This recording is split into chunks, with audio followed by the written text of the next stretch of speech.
Hi, everyone. Thank you so much for joining us for session 4, if you can believe it, Amy, of our New to North America webinar series. How are you doing today, Amy? Good. I'm really good. I realized that I left some utensils behind me here. Oh, You know how you always have like extra utensils? We just had to like clear out some utensils. So I I can realized that barely see them. I don't plan to start eating dinner or anything while we're on the call. I thought it was decor. Yeah, right. Well, I'm actually very happy because one of my favorite seasons is coming up. I know most people love summer. I'm not as much of a summer fan. Me I love. neither. Oh, really? I much prefer fall and winter, actually. Yeah. Yeah. Yeah. See, Same for you? we're the perfect match because We I are. do love fall and winter as well. I don't know Yes. how the people in this call feel about each of the seasons, but people laugh at me because I'm like, oh no, I'm not disappointed to say goodbye to summer. So No, but yeah. I bet for a lot of the people who are joining us today, and hello everybody, I bet it was an adjustment to certain North American weather, Sure. Yeah. particularly Canadian North American, Canadian weather. Yeah, So yeah, for sure. yeah, The snow, I mean, I can't imagine coming from a really warm climate, stepping off the plane and being in the middle of February, when yes, it's like yes, the coldest it gets here, and then there's still a lot more cold days to come before yes, the spring indeed, thaw. indeed. But I would say fall is a really nice season in Canada, particularly. Yeah, So very much so. yeah. Well, thank you everybody for joining us. And so, yes, this is session 4 in the New to North America webinar series. And today we are devoting the session to looking at resumes, your resumes, some of you in the audience, your resumes, your real life resumes. And so I just want to we're going to look at 5 different resumes. I just want to thank the 5 folks who volunteered their resumes for dissecting. It is much appreciated. We hope that you learn and walk away with some good actionable tips for optimizing your resumes, but also you volunteering your resume provide the opportunity to others for their own learning. So we really appreciate it. Yeah, I'm so excited because me resumes are too. so hard. Like Super hard. I remember having to write resumes all the time when I was in, different jobs, and you're always just like, oh, and the first question I is, know. can I just copy and paste from my other, or do I have to start over? And one of the things that I say to people, if your resume is in really rough shape, don't try building on the resume you have. Actually scrap that resume. And I Yeah, know people hate to hear this, but please start again because you'll be in so much better shape. So I I'm really totally excited agree. to see you live in action today. And I totally agree with you because, and kind of the analogy I like to use is like, let's say you want to renovate your kitchen.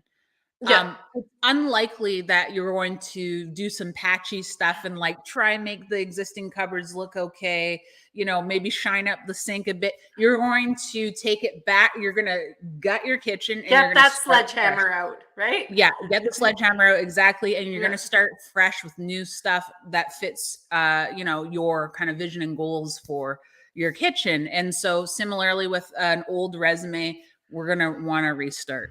Yeah. And as you said, it's much easier to rebuild most of the time rather than try and make something old work. Right. So let's take a look at some of these resumes here. So we've got 5 resumes, all different careers. And everybody has been here or been in Canada or the US, I believe, for less than 2 years. Okay. So very recent, some as recent, I think is August. Oh, So wow. really, really different, like different target jobs, different career levels, different experience within North America. So it's going to be very interesting. So let's take a look at the first one. Sure. All right. Oh, just making a general comment as you're getting this up, because I looked at the resumes that we're reviewing beforehand as well. Yeah. And the nice thing of looking at them is like, I feel like people put a lot of work into these resumes. So as we're going through Mm-hmm. them, like, know that it's people have really tried and worked hard. It's just sometimes there's just so many other things we could do, or we getting something maybe wrong that we don't know we're doing wrong. But you can see Yeah. there's definitely a lot of effort being put into it. And I feel like it can be that case with a lot of resumes. There's a lot of effort. It's just that people don't know what to do. Absolutely, absolutely. And I totally agree.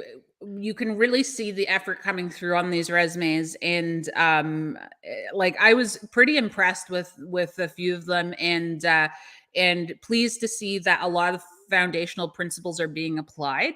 Yeah. So this is like to make it even better. Um, and one thing I wanted to note before we jump into the first resume is that if you have any questions as we're going through this resume, any of the resumes, anything in the session, please put your questions in the chat. We will revisit them. And I think what we should do is after each resume, we'll pop into the chat to check out the questions, and then we'll carry on to the next resume. And so how we should approach this resume first is from an appearance standpoint. So from an aesthetic standpoint, style, formatting, and then we'll get into some of the nitty gritty details around the actual content. Sound good, Amy? Yeah. Okay. All right.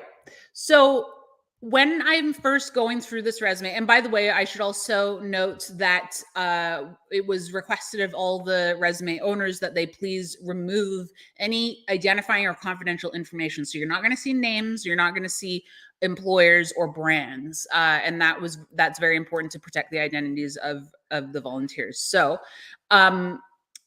taking a look at this resume, the first one. So this is targeting senior project or program manager roles.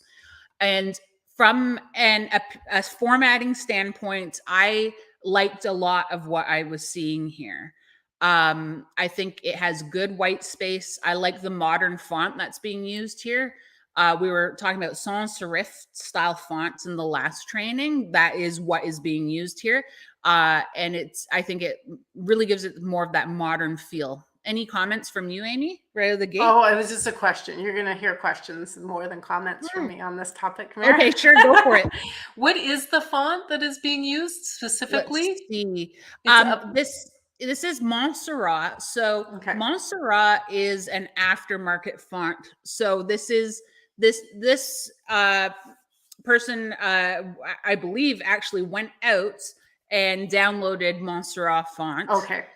And then they used it within their document. And so you're probably noticing that it's such a unique font that you rarely see it. Correct. Yeah. And so that's why you're wondering. And sometimes that can give the reader pause. By no means do you need to use an aftermarket font. But if you love fonts and if you're like a typeface nerd, then sure, you can use an aftermarket font if you like, especially if you're in a situation where you are submitting your resume in PDF. That will retain the integrity of the font. Is there any risk that the font could change if it's on if someone else is opening it up? So, because I noticed some. Okay. Yeah, if it's in Word, certainly. So that is a risk that we run, but in most cases, career sites accept resumes to be submitted in PDF. So we write it in, we do the actual writing and preparation in Word, and then export to PDF, and that would retain this different looking font. Great. So while we're on the font topic, one thing that I would recommend moving away from is white on black background. So sometimes, this doesn't happen very often, but sometimes readers will prefer to print a resume. And so this is going to be a toner, like it's going to use up a lot of toner. Also, it just doesn't always behave the way that we want it to when we've got white on black and then the rest of it is black on white. So I would just recommend using all black font or maybe a darker color, but moving away from this black rectangle. So that would be my recommendation here. Did you have something you wanted to add there, Amy? Nope, I think that's a really good piece of advice. Okay, great. I don't want to cut you off if you have something. All right. So scrolling down, so we have phone number, their email, which I assume was hyperlinked, and location, as well as the link to LinkedIn. Probably what I would do is just bring these all together on one, like just one after the other. So formatting doesn't cause us any issues in terms of it looking inconsistent in terms of alignment, like some information here, some information here. I just put it all on one line just to make it easy for yourself and center it up. And then carrying down, so we've got senior project manager, but we also have up here that the identification of the title or the job to which we're applying. So we don't need to have it in both places. One is fine. Yeah, we don't need both. And I did happen to click on this line here. So this line, I would recommend moving away from instances where we want to insert a line, like draw a line. And I have a video on my YouTube channel about like really easy ways to add lines. And I'm cool if you want to add a line in your resume just to break up the text. But to make it really easy on yourself, I recommend using the borders up here. And then we've got some tab formatting here that makes it a bit funky, but I'll just drag it over and it'll take up more of the page, and you just have to click once and the line will be formatted. If you use it throughout your resume, it'll be formatted consistently every time. So the inconsistencies don't stand out, because it's very hard to keep those lines the same length if we're just inserting them or drawing them in with our cursor. All right. I think I got your link, so I'm going to put it in the comments. Oh, great. Okay, thank you. Yeah, so I went there and I hope I didn't yell. You couldn't hear my computer making noise because it's I could not. I'm not sure if I can put a comment in here. That's odd. But I've got it on my yeah, I took the link, but I'm not sure if I can put it in the comments. I'll try. Okay, that's okay. I will send it out with the resources after we're done today, so not to worry. Okay, so carrying on. So let's take a look at the professional summary here. So we've got highly analytical software professional with 9+ years of experience in fostering complex software development through excelling in project and program management principles and methodologies. Okay, so I like where you're headed. I feel that software professional might be a bit vague, because we know that you're going after project and program manager roles. So software professional is a bit vague. I would be more inclined to write something here about being a senior project manager or senior program manager. You can leave the 9 years, with 9 years of experience in, say, driving or facilitating complex software development. And then through excelling in principles and methodologies, I think more so it's about, when you're in project and program management, I think it's more so about your ability to bring together the right subject matter experts and the right people to execute versus the principles and methodologies. Certainly, you could mention something in here about building the structure for program and project management practices. But I don't think I would necessarily stress that right out of the gate, because I think what's most important is how you're working with your stakeholders. Let's see here. Advanced knowledge, and Amy, just cut me off if you have something that you'd like to add or ask.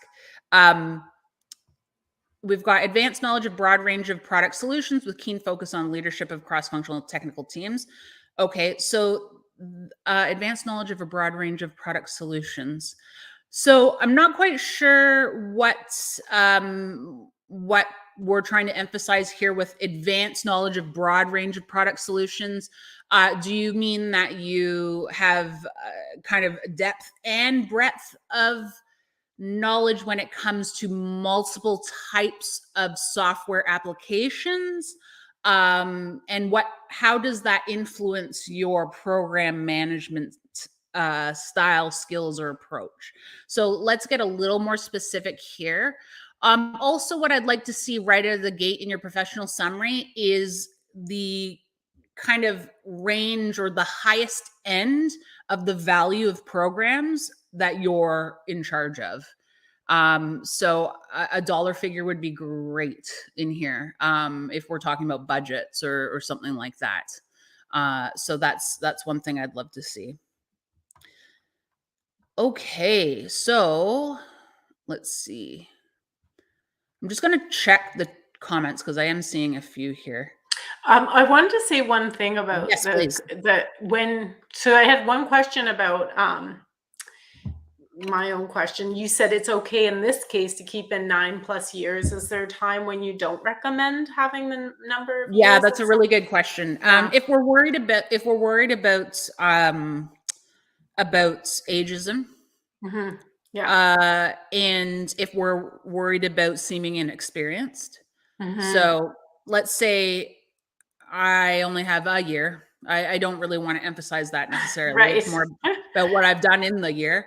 Let's say I have 35 years. I also don't want to emphasize that because of ageism. Sorry? And it also, I don't think we should put the number of years in replacement of all the actual experience that we have. I feel like sometimes Correct. people aren't specific enough about what they can have Correct. contributed in their accomplishments, and they're like 20 years and that's all you need to know about me. Correct. Yes. Yeah. So number of years of experience is not a differentiator. So that's a good way to put it. It's a requirement in many cases, but the reader can do the math. So you don't really need to serve up, hey, I have this many years of experience, because they'll see in your actual chronology of your work. It's not a differentiator. It's not going to make you stand out from the crowd unless everybody else who's applying is underqualified, and that's unlikely. So anyway, that's a really good question about number of years. I don't include number of years in any of my resumes these days because, to your point, I want the reader's attention to immediately go to the expertise that my clients have, the results that they've created, and things like that, rather than the time spent. Excellent. Okay, so let's take a look at the experience here. So when we're taking a look at the experience, I can see that this writer is going towards quantifying accomplishments, and I like that they're headed there. So quantifying accomplishments can help us. But oftentimes, in an effort to quantify our accomplishments, we quantify the wrong thing, or the thing that doesn't really do our work justice or really help us that much. So I'll give as an example here: Champion led and mentored 6+ engineering teams' day-to-day activities in delivering complex something. So day-to-day activities, I'm not quite sure what that would entail, because I don't know what type of engineering teams they are, and I don't know how big 6+ engineering teams are. Are these 6+ engineering teams of 2-person a team, so like 12 people? Or are we talking about something like 36 people, like 42, like much larger groups of people? And further, why does it matter how many teams we're bringing together? More so, I would be interested in learning about the scope of your what was under your responsibility, the scope of what you were accountable for. And that isn't really measured in team, more so number of teams, more so it would be measured in size of the program. So how many, what were your teams involved in? What were they touching? Were they engineering and developing products that were the core revenue drivers of this company? Now that's a different conversation rather than counting the number of teams. So I think that there's a much stronger way to emphasize your expertise and the amount of work that you were responsible for. Can I ask, George and I have the same question. Mm.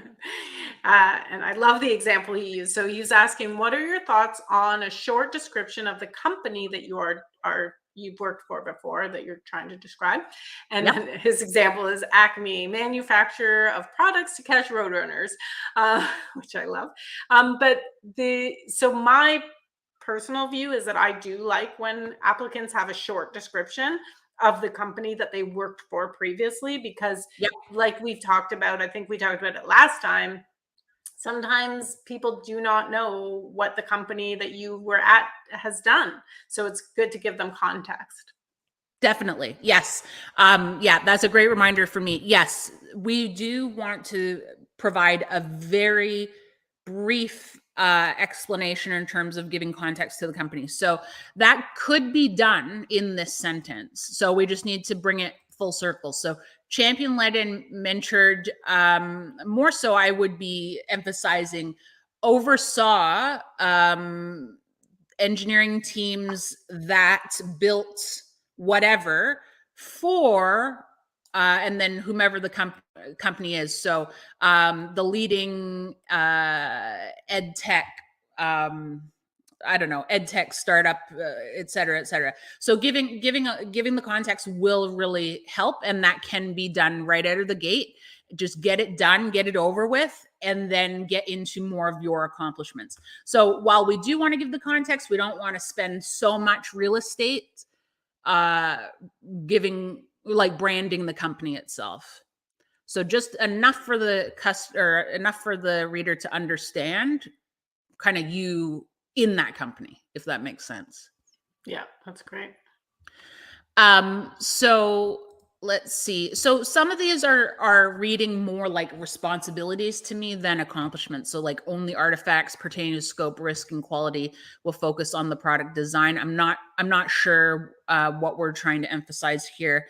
Balance the trifecta of time, scope, budget for 9+ large-scale interrelated programs and evaluated. I think because we were hiding confidential details, that's why some of these are cut off. Mhm. But again, we're measuring something that doesn't really give the reader the full story. So 9 programs is interesting, but how big are these programs? How valuable were these programs? What did your management of the programs lead to in terms of tangible results? And revenue, if you can tie it to that particularly, or growth, if there's a way to tie it to that. Those are really strong metrics that will help emphasize your contributions, but we don't want to count things for the sake of counting them. If 9+ interrelated programs was 25% of all the programs, that's very different than if it was 75% of all the programs. So use measurements that help to fully capture the significance of your work. Let's see here. Minimize risk and increase value by crafting contingency and risk management strategies. Okay, so let's be a little more specific about how much risk we mitigated here or minimized. Did we reduce risk? What was the risk exposure prior to your work? What did you bring it down to? What did that really mean to the business? So really translating these into business related terms and things that are significant to the business. Owned and distributed status reports to business and internal stakeholders spanning, and I think that's probably the 6+ engineering teams again. So this again reads more like a responsibility. What did you do with these status reports aside from distributing them? Were you able to identify new opportunities for revenue, new opportunities for like new product features, things like that? So there's a lot more we can do in terms of digging more and delving more deeply into the results of your actual duties. So really giving some thought to what the actual impact was of that work. And we're going to have to get into the next one soon, but this feedback really applies to most of what we're seeing here. And then one thing that stood out to me at Key Account Manager, I think the reader would be super interested to understand how you went from key account manager into senior project manager. And maybe key account manager, because we're talking about product things down here, was your key account manager role more of a project manager role? And it was just named inappropriately. If so, you can indicate that it was a key account manager, but you function more as a project manager to help the reader understand how you went from this career track to this career track. Education is good. No issues there. You don't necessarily need to include links to licenses and badges. I don't think that everyone would click on them anyway. I've never seen that. You've never seen that? No. Yeah, it's kind of a like this is probably inspired by how LinkedIn does it, because you have the ability to link to badges and licenses there. Yeah. I would just delete this line. It's not really doing anything for you. And skills, you can leave it here, or you could also consider bringing it up here as well. I'm not really fussed about where you have it. And then honors. So with your honors, I would actually reallocate them to the jobs in which they happened. So let's say your excellence in project management 2018 happened with your current company. So you would bring the bullet up to your current company or current role, or most recent role, I should say, and say that you were the recipient of that particular award as a result of, and give the reason why you won it. But we don't need a separate honors section on our resume. Okay. Any questions? Amy, any additions? Oh, that was great. That was really good. I agree with you We're about just that on honors. our first one. Yeah, I agree with you on the honors section for sure, because that isn't going to be something that recruiters or hiring managers are going to see often, and it's like you said, tie it back to what you've done in the past, like the role where you received that honor. Right. Okay, let's go to our next one then. And we will still circle back on the questions. Don't worry, we won't miss them. Okay, let's share this one. So this one is from a professional who is targeting a payroll administrator role. All right, and can we see it? Yes, it looks like we can. Okay. All right, so this resume actually really reminded me of how my resume looked when I was in the financial services sector. Well, that's a good thing. Very reminiscent of it. So anyway, looks wise, it's okay. I feel like with some optimizing, we can get this professional onto a single page resume. I don't think it has to be on a single page resume, but we simply don't have enough to fill out 2 pages. And with our earliest role going back to 2016, yeah, I think we can really get onto 1 page. Okay, so any thoughts, Amy, on right out of the gate? Yeah, there's way too much room taken up at the top with like a line by line for the first name. Yeah, so putting that somehow, laying that out across, and we don't want. I know I learned this from you. We don't want our home address on our resumes. Just that's right, city, and that's really city, province, or just your province or whatever it is. And then. Yeah, but the rest is fine. One thing on email I would say is, if I notice people have like Yahoo addresses and Hotmail addresses, if it were me applying for a job today, I would use a more known, like current email. I don't love Gmail. like Gmail, right? Rather than Yahoo or Hotmail. Yeah. Just feels a bit dated. That's all. I'm not saying that that's necessarily right. I'm just saying that's the way someone might interpret it. Yeah, this is a hotly debated topic, especially amongst recruiters. Yeah. And because this is a frequent piece of advice is use something current like Gmail or like iCloud on the Apple side of things. And I agree, it's nice to have a current modern email, but some recruiters get upset with that advice. But it's like, we know people are judging, so why don't we just set ourselves well, up here's for the thing. It can't hurt you to have a Gmail address. Yeah. But it can hurt you to have a Yahoo or Hotmail. So why not just do the thing that you know is definitely not going to be harmful? Amen. Absolutely.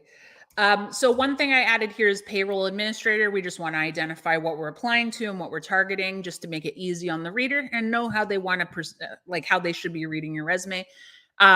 When I was going through this resume, the email wasn't hyperlinked. We would like it to be hyperlinked so the reader can just click and go and send you an email. We want to make it super easy to get in touch with us. And the LinkedIn URL was hyperlinked, so that's good. We just want to make sure they're both hyperlinked. And that is a video that I have on my YouTube channel about how to do that. Okay, so when we're looking at this section, when we were looking at the previous resume, the encouragement was to get a little more specific with the kind of expertise that particular job seeker has. And the same principles apply here. So we're less interested in the number of years experience and more so what you've done with those number of years of experience. So you have expertise in accounting and payroll and employee benefits. Okay, so that's great. What have you helped businesses do with your expertise in those areas? What is your reputation as a payroll administrator? Are you known for managing massive payrolls? Are you known for managing complex payrolls, like lots of contractors and full-time and part-time and seasonal and casual? Like, let's get a little more specific here. Strong background in accounting, good problem solving skills. So we want to avoid measuring our own skills. The reason is we can't objectively measure them, but also when we say good problem solving, that leaves the reader open to thinking, well, why aren't they saying excellent problem solving? It's just good. So we don't want the reader to think that. And also, there's just no point in measuring them. It doesn't strengthen the resume at all. And furthermore, with problem solving skills, it's expected you can solve problems. That's what everybody does, is solve problems. So it's not important, or it's not necessary, I should say, for you to call that out.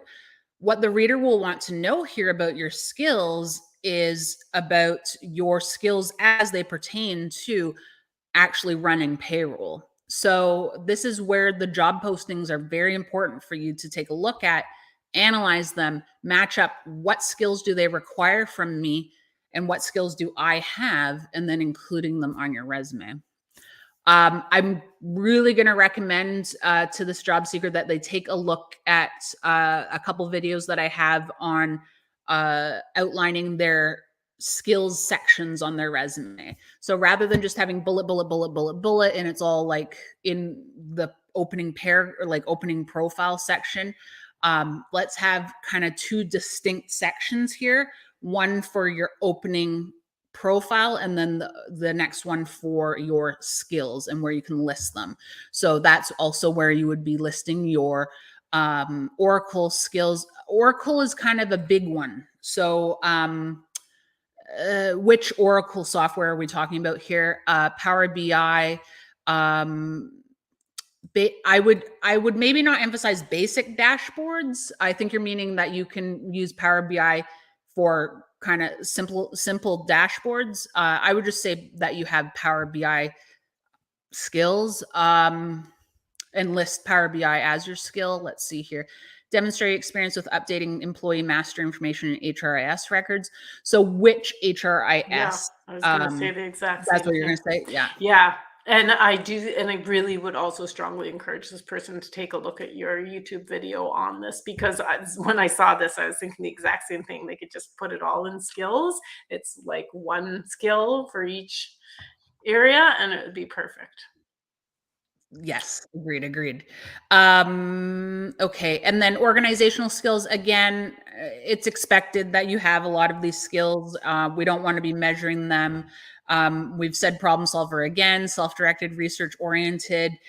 If you are wanting to emphasize that you're analytical and research-oriented, then you could say that in the opening paragraph, but really back that up with like, okay, what that offers the employer. So because I'm a research oriented professional, I've been known to do blah blah blah for the businesses, or I've been known to identify more optimal ways of managing payroll and employee benefits, or something like that. Like make it tantalizing to them, if that makes sense. That's the only word I can think of right now. Tantalizing. It sounds so. Yeah, that sounds maybe more exciting than you want to get on a resume, right? Okay, getting into the professional experience section. So again, this is very heavily responsibilities based. We want to include a little bit about responsibilities in terms of, say, oversaw payroll for employees of a large financial institution. What would be great is to bring in how many employees you're managing payroll for. Like if you were the sole payroll administrator for a large bank, I'm thinking there's thousands of employees. So really emphasizing that you have expertise managing huge payrolls. There's a lot that we can showcase here of skills I know that you have. And so, posting journal entries, like that's like basic stuff. But if you say built a process to optimize journal entry, month-end journal entries and payroll processing that saved XX percentage amount of time, now we're talking. That's when this really transforms this bullet into something that the reader is going to be interested in, rather than just stating the responsibility. So really the same feedback goes throughout each of the roles that you've held here. Less responsibilities, more accomplishments. And I have a video on writing more so about accomplishments and how to tackle accomplishments on my YouTube channel. And so you might want to check those out. Let's see here. Yeah, so we're so close to getting on this one page. Just want to get on this one page so badly. Let's see here. Yeah, and so education and professional designations, because you have one professional designation, I'd probably amalgamate this into one section. So more so like education and certifications. And then you've got your ACCA, and then just bring up your Bachelor of Science. And we would want the dates aligned the same. And then you've mentioned that it's equivalent. So Canadian equivalent of a 4-year bachelor's degree as assessed by, we can just shorten this to confirmed equivalent by WS.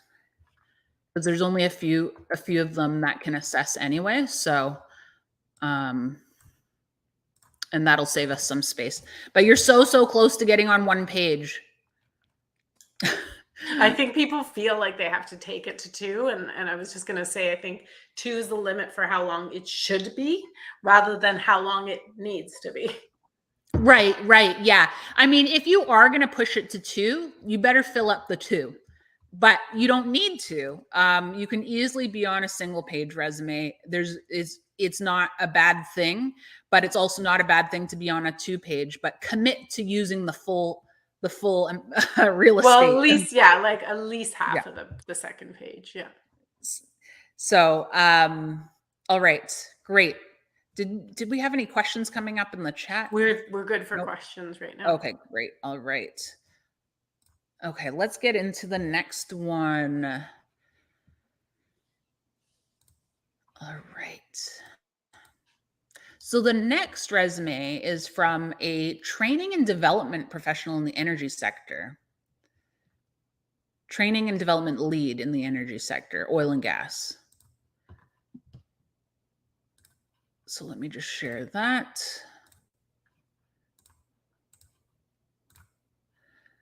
Okay, do we see our resume here? Yes, we do. Okay. All right. So, first blush, structurally, yeah, not bad.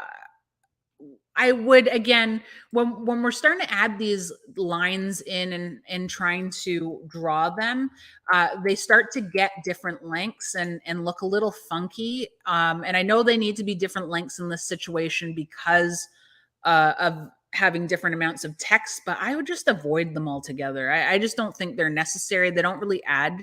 And now I can't actually take it away. I Oh, there we go. wholeheartedly agree Thank with you. removing those. Um, They're blocking my eye from moving along. Right. Yeah, it's that's exactly it. So when we are writing our resume, and I'm just going to leave the rest because I'm not going to fiddle with them. So when we're writing our resumes, we need to put ourselves in the shoes of the reader. And Amy, as the reader, she said that she's having difficulty actually reading through and getting that kind of flow going of reading this document and getting the important information because she's distracted by those inconsistently formatted lines. So we don't want to do that. Overall, I'm very overwhelmed by this particular resume. It's Okay. the font is so small. There is so much content. It is so dense. Yes. Like pushed together. It's like It is. whoever's resume, this is kudos to you for trying to get as much packed in there as possible. But a reader is not going to enjoy going through this. They're going to feel a bit overwhelmed by the layout, by the Yes. size of the font, and by the Yes. the sheer amount of content on this resume. You need to Yes. leave a little bit of white space just to give people a bit of a break. Yes. Yeah. Yeah. I agree with that. And there's different things in here that are causing they're taking up unnecessary room, like a lot of the subheaders here are taking up unnecessary room. And using different bullet styles, it makes it look cluttered. Yeah. And also having everything in bullets.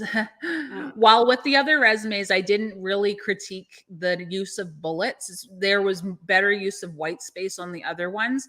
This is a situation where, as Amy mentioned, as the reader, as the hiring manager, she's feeling overwhelmed by the amount of content. It's because there's also an overuse of bullets here. So a way for us to minimize that feeling of overwhelm is to move towards the structure that we went over in the last session, which is using a small paragraph to detail this stuff, the key responsibilities, and then using bullets to highlight accomplishments. So we're doing the reverse here. We really don't want so much real estate taken up by responsibilities. And this is the unfortunate thing, because employers in many cases are so bad at writing job postings. As job seekers, we feel compelled and obligated almost to include too much information here in our responsibilities because they're looking for everything in the kitchen sink, you know? Yeah. And so we just were like, okay, we got to make sure that we get all of our responsibilities in, and that's not what we want to do because again, the reader's feeling overwhelmed. So I'd like to see this trimmed down into no more than a 4-line paragraph. Yes, I agree, and I just do not like this style of resume. I find the reason I don't like it is because it's hard to remember, and you want memorability on your side, because if someone can't remember what they've read in your resume, you're not going to get in the save pile, and it may not be because you don't have the skills and experience. It may just be because it's written in such a way that someone can't picture you for the role because they can't fit it all together in the way that it's best organized in their mind. And the way that it's best organized in their mind is have the skills up front, then each role and the accomplishments under each role that you've achieved that tie back. And then they'll make the connection between the role and your resume as they go through it step by step. Totally. And I think what is feeling overwhelming stylistically is also the use of bold. Yes, I agree. Yeah. So, and I know where this job seeker's headed with that, and they are using different tactics that have been, and I've also used bold strategically in some of the resumes that I used to create, but I really spent more time listening to readers and what they perceived in terms of the use of trying to highlight certain text. They don't like it. It really interrupts their reading process, as Amy mentioned, those lines do. So we don't want to get in the way of their reading. We don't want to interrupt it. So I don't use bold in the paragraphs or in the bullets anymore. I only use bold in the headers and subheaders, as well as when I'm naming the job title. What about this person's their use of different colors? Like, it's small, so I'm not 100% sure I'm getting this right, but it looks like they've used navy blue and black. Yeah, I'm not fussed by that. I've definitely used navy blue and black myself. Yeah. It's certainly a better choice than using sky blue and black, Okay. because the lighter the color, the more difficult it will be to read. So I'm okay with that. It's not absolutely necessary, and you're not going to lose points if you don't use color. Okay. So, but I don't think anyone would be overly bothered by that color choice. So back to the work experience here. So again, we really want to trim this down to like a 4-line paragraph, because we want these to shine. I can see like the writer really was aiming for highlighting some good accomplishments here. And I just want to go over a couple of these to see how we can make the accomplishments even better. So built the training budget model from zero allocated budget to 120,000 a year for 5 departments, and coordinated train the trainer classes for the QHSE department to internally train employees and save the company. Okay, so you've actually got like 3 different accomplishments in this one bullet. So I would recommend separating out the points that you're trying to make here. So built the training budget model from 0 to 120,000 for 5 departments. I'm not quite sure what that means. Do you know, Amy, based on what you're reading there? No, I'm not exactly sure either.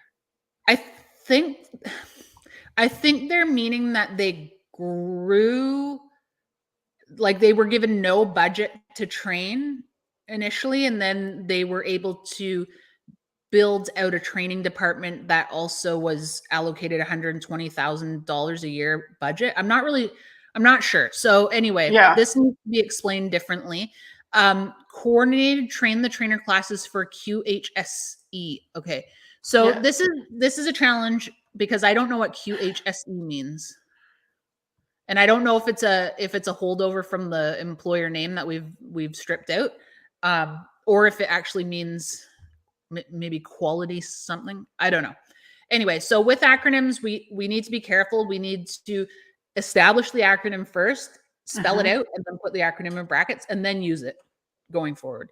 So you'll want to spell that out. So coordinated train the trainer classes for this particular department. Okay, and was that what caused the savings of $20,000? Because you coordinated train the trainer, or that you made the program train the trainer? So we'll want to be more specific here. And with this number, the 20,000, 20,000 to one reader might sound like a ton of money. To another reader, it might sound like pocket change. So I would rather you measure this in a percentage. Like that's a really good piece of advice, because I totally agree with that. Because 2 things are happening to me. It seems like there was no money being spent. Now there's 120,000 spent, and then there's a removal of the 20,000. So the math isn't adding up for me either. And then my question is, well, then what was the impact on the business that all this training was happening? How did it drive efficiencies or make the business better Right. or improve retention or whatever it was? Totally. Yeah, that would be more helpful to the person who's looking to consider you for this role. Totally agree. And then built a full competency model for the operation field services for 300 employees with different job roles and digitally transform the company from using. Okay, so these are, again, this is two separate accomplishments here. So digitally transforms.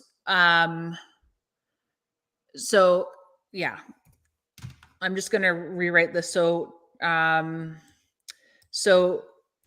transformed the employee orientation or transformed employee onboarding, maybe from paper based to fully digital process using SAP success factors and LMS or something like that. Yeah, that's much better. And I feel like we can take this one step further because, the digital transformation is great standalone, but did this save money? Did this save time? Well, what most companies are looking for right now is, did it help retain employees? And were there less, did it improve employee churn within the first, 3 to 6 months or even year? That's what you want to include there, because right now businesses just want to attract and retain, especially. Yes. Great point. Yeah. So I feel like there's some good ingredients here for this particular resume, but we need to optimize the look. We need to work on saying less about responsibilities, saying more about accomplishments, breaking out the accomplishments a bit more so that each of them is quite clear. And then, adding more specifics and explanation in the accomplishments so that the reader isn't left guessing what is actually meant. And then there's skills listed at the bottom, which sorry, am I going too fast here ahead? No, I don't think so. Oh, additional skills down here. Yeah. Right. I don't like this because the skills should just be very tightly packed into the beginning. Not too tightly packed, not quite as tightly packed as everything is in this resume. But I think that we need to have. But they're really on the right track here, I think. Correct. Yeah. And I think it's too much. Now we're becoming redundant with adding a skills section at the end. Right. Yeah. Do you disagree with me? Am I wrong? No, I would not put a skill section at the bottom unless I was doing so strategically. And if even so, it would come before education. But I don't think that this is actually adding any value at all. So I would just cut it. And then for the bilingualism, I would just add it. I would either append it right here or put it in a skill, like bilingual in English and Arabic, or I would just add it here as a bullet, bilingual and then brackets English and Arabic. This is a really good example of when someone has a ton of great skills and accomplishments, but their resume is holding them back from getting the interview. So great point. Yeah, I really think this is one where if this person takes a really hard look at this and goes and looks at your YouTube channel, takes some of your advice from that and really enhances this resume, they're going to find they'll get a lot more bites. I agree. Opportunities. Yeah. I agree. Are you okay for time, Amy? Yeah. Okay. We've great. got two more, right? Two more. Yep. Yep. Okay. All right. So let's take a look at the next one. We've got a structural engineer in training. Has basically, I believe, has completed their engineering education and training, and now they're working on projects to get the full PEng certification. So let's share this.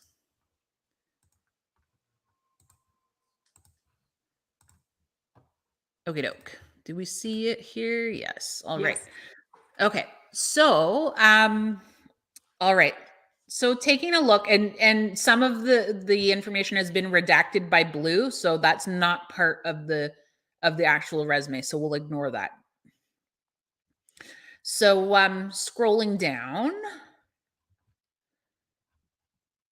scrolling back up just for a quick look. So we've got some of the important details. Name would be at the top. We've got the title of structural engineer. We've probably got too many different titles here. Just need to go for the one for the job to which you're applying. But that's okay for now. You can leave them there as part of your kind of master resume. We've got city and we've got state and country, which is fine. I think we stripped out the city for confidentiality. Phone, email, which was Gmail, and then hyperlink for LinkedIn profile. All right, so let's take a look at the opening here. Talented structural engineer respected for achieving service excellence in diverse projects, including reinforced cement, concrete, steel, and okay, so this one is getting more specific than the others that we've looked at. So that's nice to see. I don't love self-identifying as talented. I don't know what you think, Amy. No, it's just kind of like self-identifying as funny. Right? Yeah. Maybe recognized, like saying that you've been recognized, which I think comes after in this bullet. Yeah. Something, but yeah, it is tough, right? To say that you're great at something or what, because it's really a subjective thing, right? Yeah. But I don't think that we need to put an adjective at the front. Like, so I think we're okay to say structural engineer, as you said, recognized for service excellence in diverse projects, such as or including, and the specifics that we've got here, which are quite specific. Yeah. And it also sounds more like someone who's more professionally mature, if that makes sense. Right. Yep. Engineering training and project coordinator with exceptional strategic thinking, acumen, and expertise. Okay, so how does strategic thinking and expertise with AutoCAD, et cetera, go together? I honestly don't know. My knee-jerk reaction is they don't. Yeah. But I don't know enough about AutoCAD. So, and I'm okay with you talking about your strategic thinking, but tell me what results from it. Like, so you, as an engineer in training, you have, you think strategically resulting in, more optimal execution of infrastructure projects, like, consistently executing on time, on budget. Like, what's the result of the strategic thinking? Yeah, I agree with you on that. And then AutoCAD, et cetera, et cetera. So we've got AutoCAD down here. We'll talk about the skill section in a second. So I'm not sure that it needs to live up here in the intro. An effective communicator who collaborates effectively with internal teams, clients, municipalities, and utility companies, fluent in English and another language. Not sure if your level is fluent or if you're actually bilingual. So just check in on that. If it's fluent, for sure, leave it. But if you are truly bilingual, then make sure you say bilingual instead. So effective communicator who collaborates effectively. So we've got effectively too many times with internal teams. I like where this is headed, but what does collaborate effectively mean? Can we get more specific? Are you building relationships from scratch? Are you what are we doing here? Are you getting teams to work better together, like work end to end on projects? Yeah. Exactly. Core competencies. Okay, so we're teeny tiny here, and this is difficult for the reader. And we're like I think you're just listing all of your tech skills here. When we're listing our tech skills, we only want to list really what is going to be needed from us. And I would actually separate these. So we've got a lot of actual technology that you know how to use, but then we've got conceptual big engineering concept skills as well, so structural design and analysis. So I'd like to see you separate those out. This is way more important. Like having that skill is far more important than being able to use AutoCAD, let's say. So knowing how to do the engineering versus executing it on tech, like I want you to emphasize the knowing part. If that makes sense. So yeah, I would separate these into 3 separate categories. We've got the engineering skills, we've got the technology skills, and then you can say soft skills if you want, but I would probably move more towards like stakeholder engagement or something. Some of these things just don't even need to be noted, like critical thinking, team player, self-motivated. We don't need those. Communication is too vague. We don't need that either. So I think you can clean up this soft skills section and just have your engineering skills and your technology skills. You've also already talked about being strategic and engaging with stakeholders up here. So yeah, we can probably just get rid of that. I think what's probably happening is that people in this field are being valued more highly when they have strong soft skills and can demonstrate that. But I think you're right in keeping not minimizing it, but you don't have to go overboard here. When you get into the interview, you can prove your soft skills. Yeah, totally. And the reader will pick up on the fact that you've got your soft skills by what you're talking about down here in your accomplishments. Right. So, yeah, for sure. So this is where I'm not 100%. So when we are a recent grad, or an upcoming grad, this is when we would go from our skills and our opening profile paragraph right into education. If we have a lot of work experience, or we've established ourselves in our career, that's when we'd move the education down to the bottom here and get right into professional experience. I'm not sure, because we've removed some dates. I'm not 100% sure how close to graduation we actually are, or how recently we graduated. So I'm not sure if we should be swapping these sections, but I'm inclined to swap them. I'm inclined to swap the order. I agree. So yeah. And also, we don't because the reader is expecting to see experience next. True. Right. Yep. True. We are very early career still, so that's why I'm like not 100%, but I am inclined, and also this writer has a lot of experience, so that should be shining. So education, we would be moving down to page 2 after professional experience. So let's look at professional experience. All right, project coordinator / CAD coordinator at particular company, hired to support engineering projects in a rapidly growing company. Okay, cool.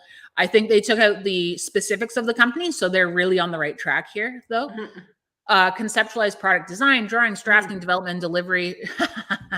I love alliteration. For subsurface utilities. Okay, remodeled drafting and design for, and they're measuring the size of the projects. I like where this is headed. So this is kind of the feedback that we were giving for the senior program manager resume, same concept. As well as the payroll. We really wanted to know the size of the payrolls that we were dealing with, right? So this job seeker is doing a good job of measuring the scope of their work. Yeah, I like where this is headed with the opening paragraph. We've got too many bullets after that. I find people do that when they have a little less experience, right? They put so many bullets to make it, and I totally get why people do it, but it can be too much. It might be that this is a master resume, in which case this particular job seeker is stripping out what doesn't apply. But I'm not 100% sure if this is a master resume or not. And when you say, just to be clear with everyone, when you say master resume, I know what you're talking about, but you mean their master resume that they cut out different bullets depending on the job that they're applying to. Exactly. But they have one master resume to work from. Exactly. Like, let's say, for example, I know for sure the job I'm applying to, they don't care about my CCTV work. I'm getting rid of that. CCTV down here, they don't care about that. I'm getting rid of that. Like, that's just as an example. But meanwhile, this resume will exist just to house all of the accomplishments. And then, yeah, I'll save a new file, stripping out what I don't need.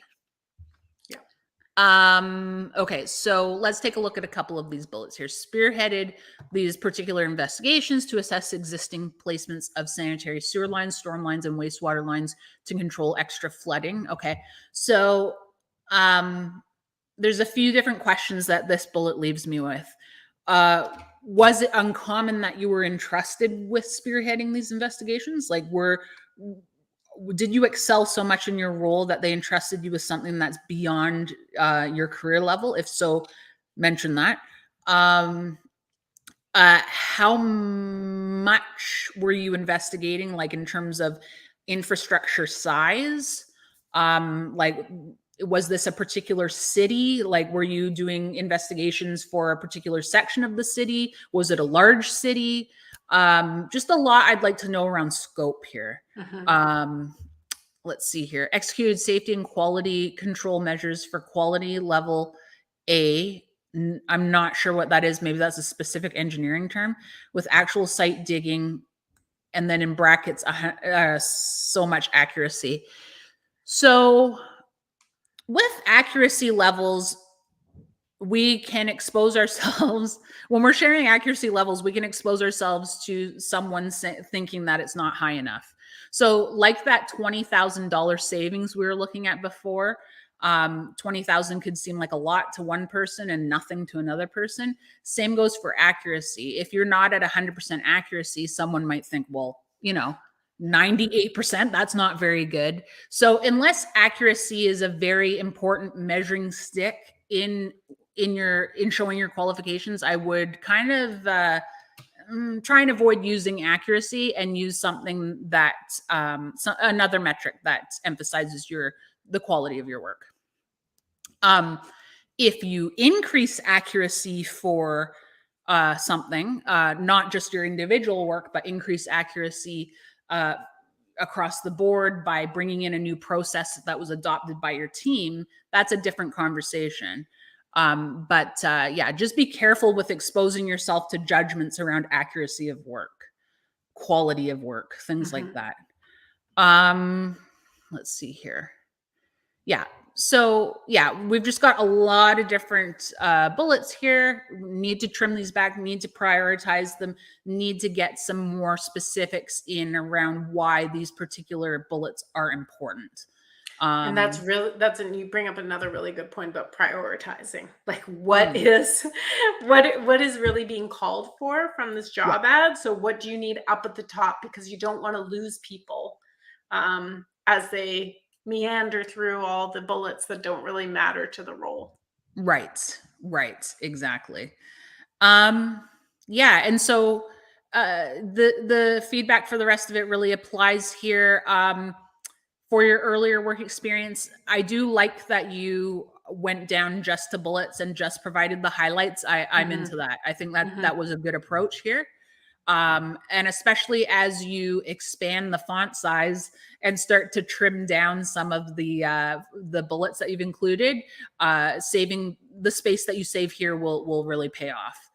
I just wanted to hop back to education. So no need to say applicable education. If you're showing education on your resume, it should be applicable.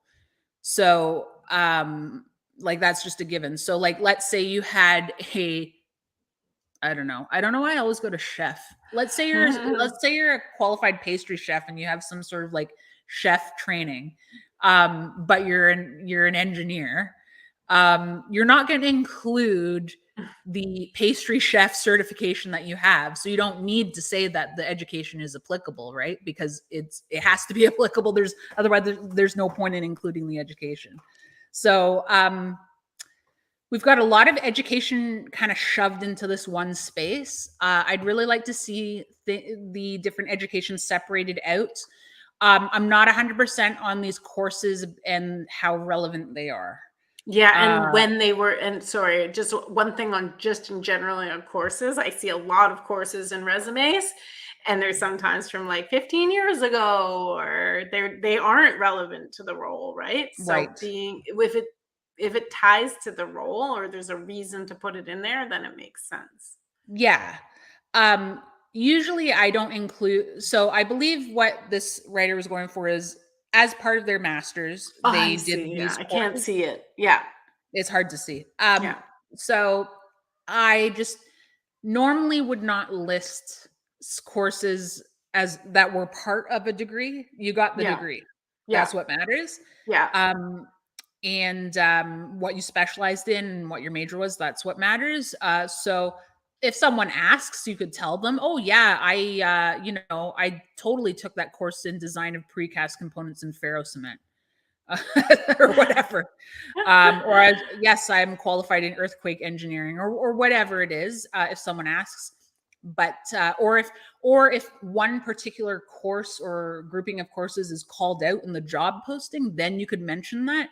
But otherwise, I wouldn't spend this much of my resume talking about courses as part of a degree. And I'd also like to see your master's higher up.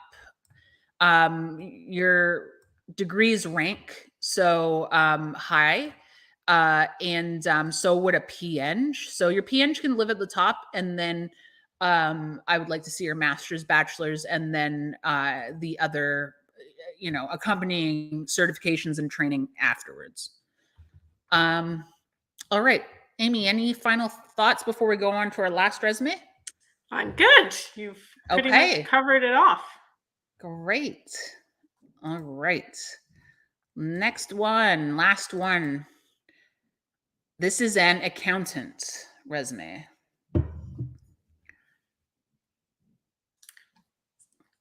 Definitely there's going to be numbers in this one. Things are going to be quantified. Yes. I hope so. I looked at it yesterday, so I got to make sure. Anyway, let's take a look and make sure.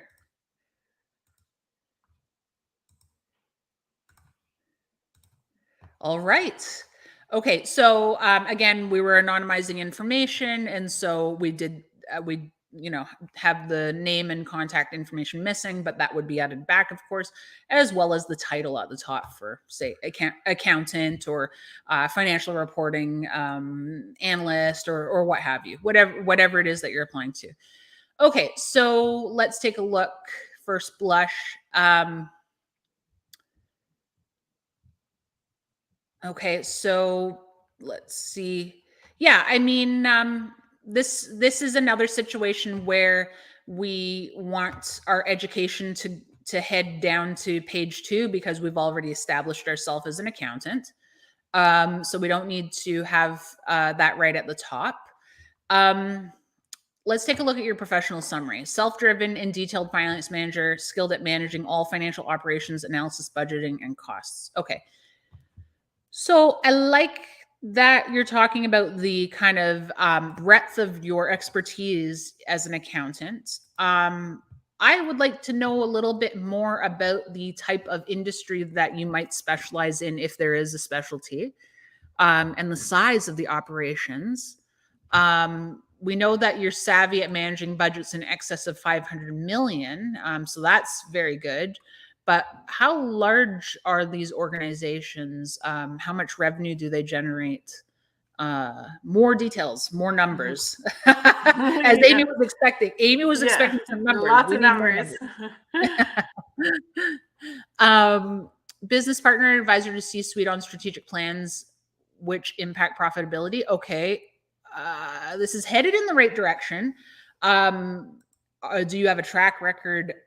So impact profitability could mean impact well or impact poorly. So are you known for driving profitability? Are you known for advising the C-suite to do certain things such that they grow their companies, and how much? Track record of building best practice finance functions from the ground up and rolling out new technologies. Okay, that's interesting.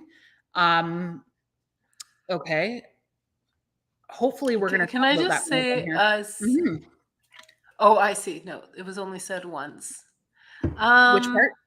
The savvy. I thought so I was just trying to read in small writing. The other thing is, sometimes when people, I do think it's really important to touch something meaningful when you say C-suite. Otherwise, it looks like you just tried to put, close ties to C-suite and like wanted to emphasize that up front. I think it's good to let people know if you were on a leadership team or worked with the leadership team, but we have to then do exactly what you said, Kamara, and really tie that to some positive outcome for the company. Right. Yeah, that's a really good point. Otherwise, it looks like you're title dropping, right? Right. Yeah. That's a good point. So I don't think you need to say savvy at managing budgets, but you could say that you have or do manage budgets that are 500 million plus. But I don't know what you mean across cross-functional teams. Does this mean that you're responsible for multiple budgets across multiple functions? And they added up to the 500 and million. They added up, maybe. Yeah. You can say budget totaling 5 million. It doesn't. I don't even think you need, like, what's the point here of saying across, like, cross-functional teams? Because when you're talking about your accomplishments, you can talk about the different teams you worked with. You managed a budget. And I agree with you. Managed a budget in excess of 5. The only problem is when you say in excess of 5 million, I'm just getting down to the details. Yeah. If you're an accountant, why not just say a round number instead of in excess of, or say 500 million plus? Yeah. Right. So maybe, is it in excess of 5? Yeah. Is it 500 million plus, or is it up to 500 million? Right. Like, did you top out at 500 million? I mean, that's a huge budget for sure. So you don't need to inflate it, I think is what you're getting at. But yeah, I'm stuck on that cross-functional teams thing. So, and also I'm curious about why we don't have much here about leadership. But at the same time, and sorry, I'm going to skip these sections and circle back to them. So we know that we're going after an accounting role. When we open this, we're using big concepts, like you're skilled at managing all these different things. You're a partner to the C-suite, helping drive profitability, managing huge budgets, but you're looking for an accountant or analyst role.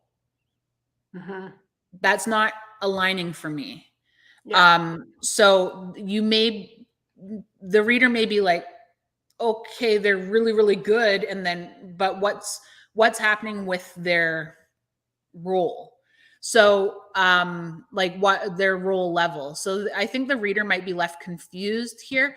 I think these are good details, but I would maybe use language that brings it more in line with what you're targeting for your next role.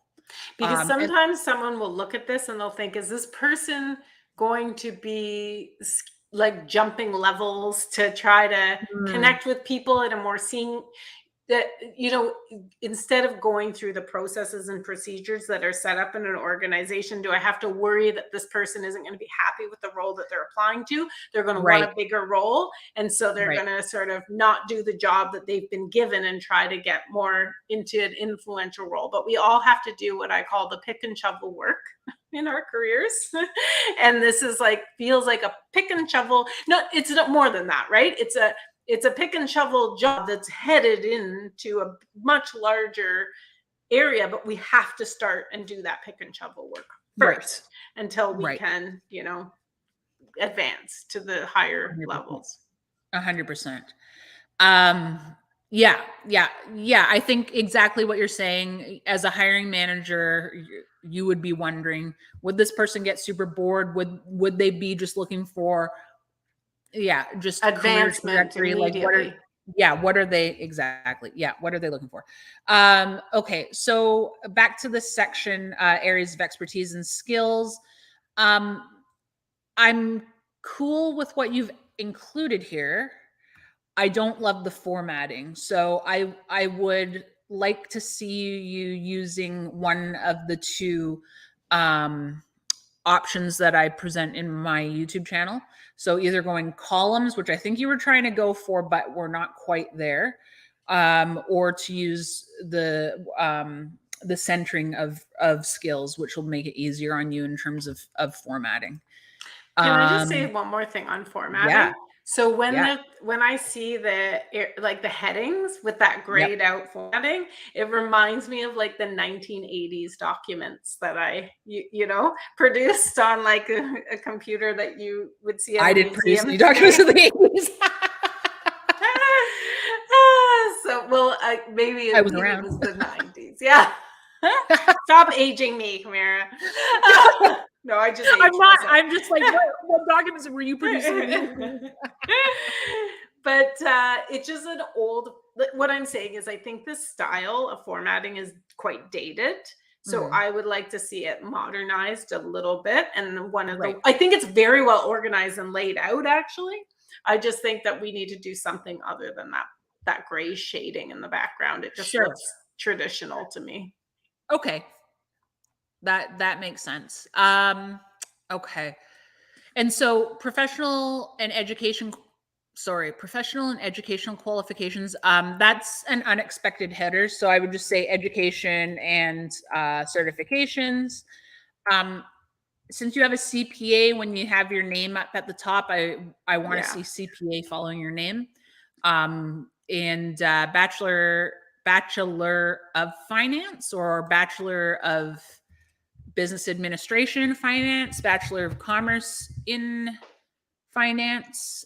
So Bachelor's Finance isn't landing for me. So let's just make sure we're very specific about the type of bachelor degree.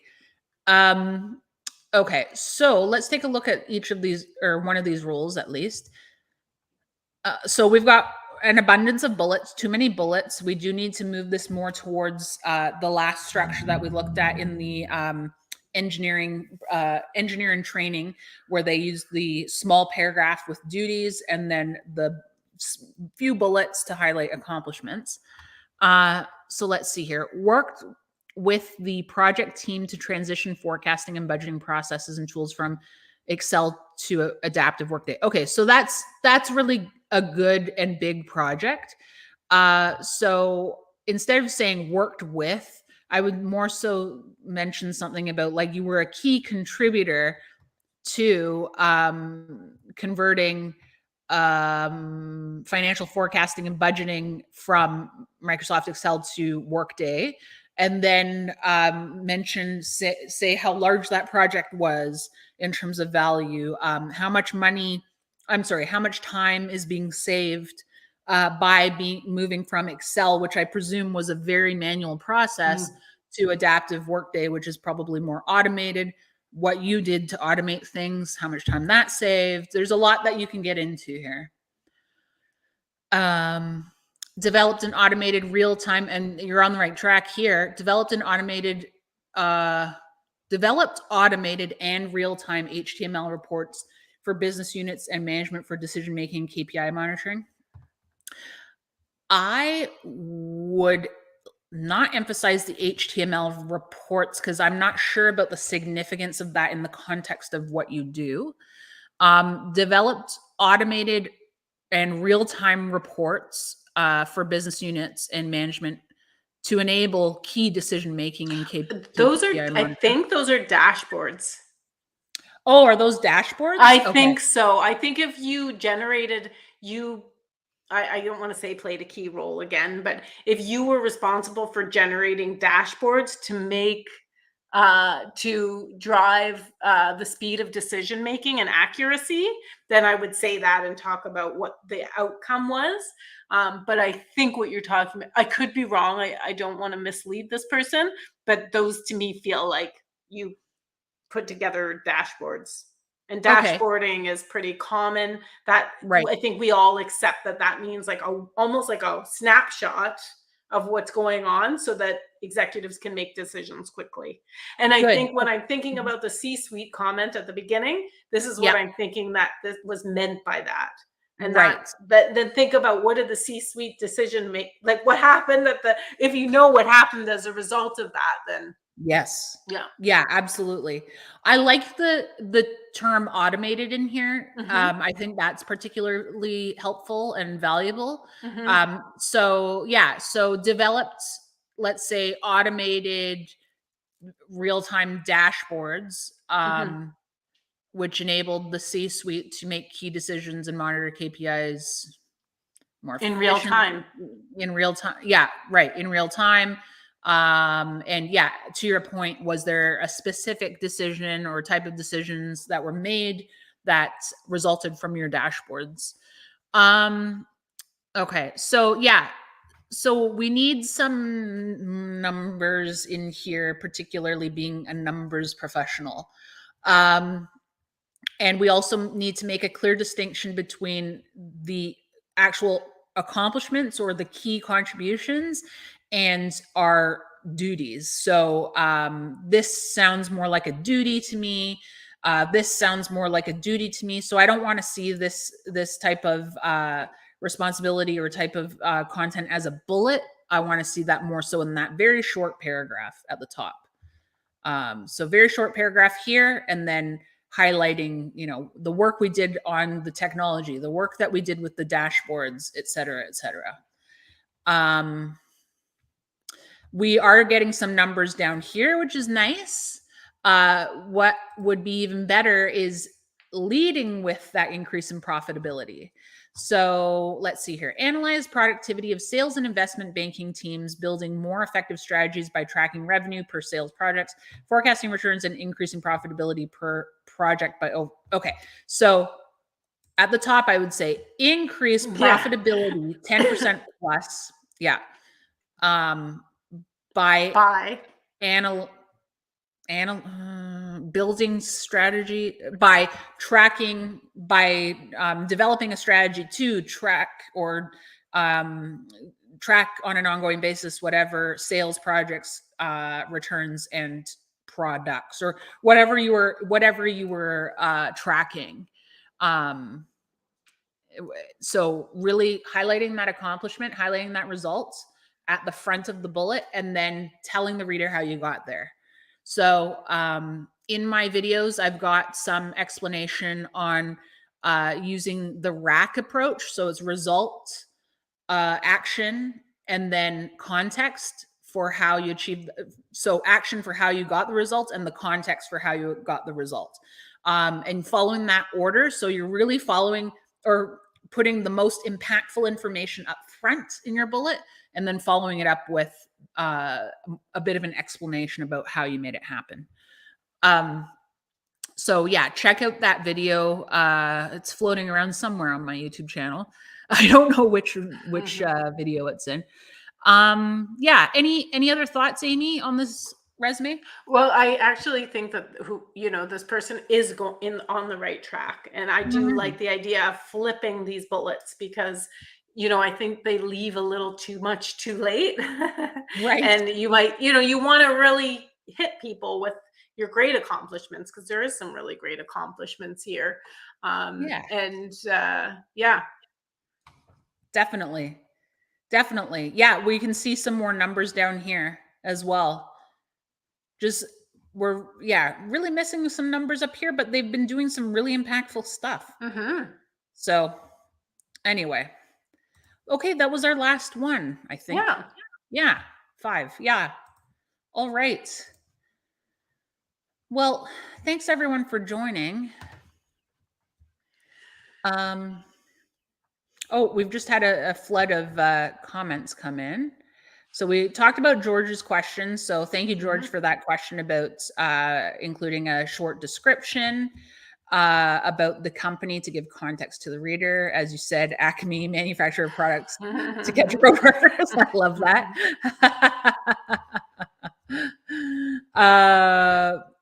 Yes, this video is recorded for later rewatch. And if you're on the mailing list, then you will receive the replay link, which is the same link tomorrow morning. Do professional summaries have to be bullets? No, they do not have to be bullets. It can be a small paragraph. You can include some bullets or you can use bullets. But yeah, it doesn't have to be bullets and it doesn't have to be a small paragraph. Choose what works better for you and what you find easier. I think this was a comment on what documents were you creating in the 80s? Well, I just wanted to make the point that sometimes the advice that I certainly give people when we're working with them in career transition and whatnot is that it is great to have a lot of experience, but ageism is very real out there, and we want to seem as, I'm not young, but I can, I try to stay progressive. And when we were talking about things like Gmail or whatever, you just want to look like you may have a ton of experience, which is great, but you also want to look like you're keeping up with the latest and greatest, whatever that is, because you certainly don't want to be in a situation where an employer might think, oh, is this person not keeping current? Right. So I didn't know what that comment was referring to exactly, or whether it was a joke, but certainly value people's years in, but at the same time, we don't want that to be the only thing people think about when they're looking at our documents. If they look really traditional or we're using old, maybe what is considered more dated email addresses. That's all. Yeah, for sure. Yeah. And the reality is judgment happens, bias exists, and we can't always predict what someone will have a bias towards, but it's on a best efforts basis, right? Yeah. And so if we can help minimize bias by just getting a Gmail address and using it for our job search, then so be it. It's free, right? For sure. So yeah, I'm pretty sure that was with regard to the 80s comment. Yeah. Yes. Oh, yes. yeah. Take it as a joke, but I understand where you're Yeah. going, she said. Yes.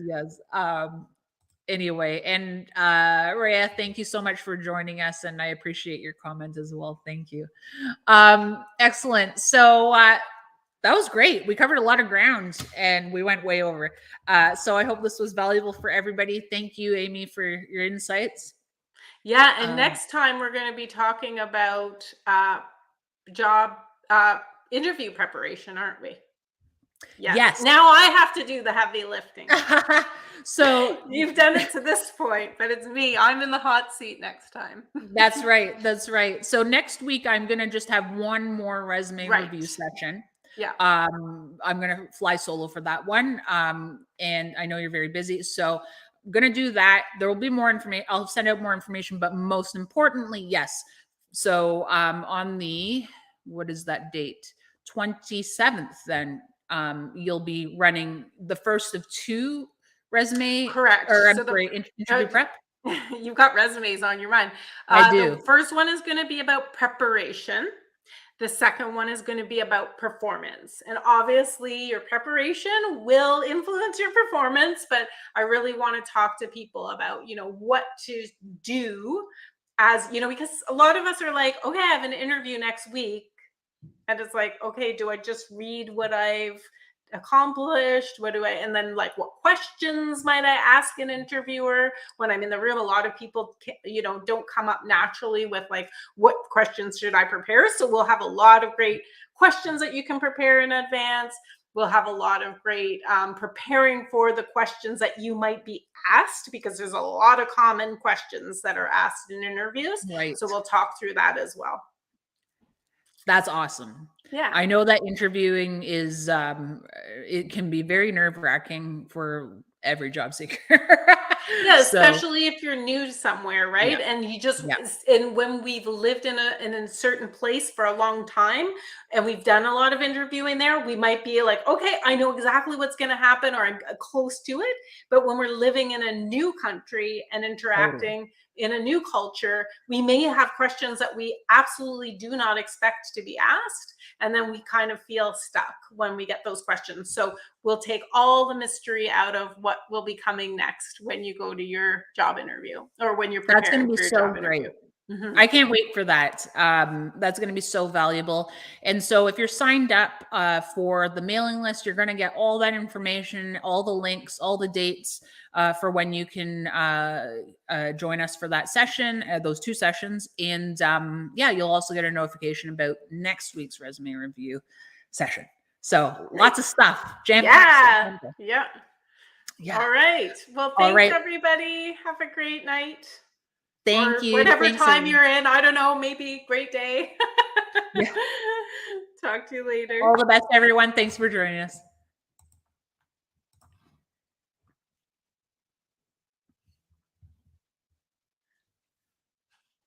Are you trying to go off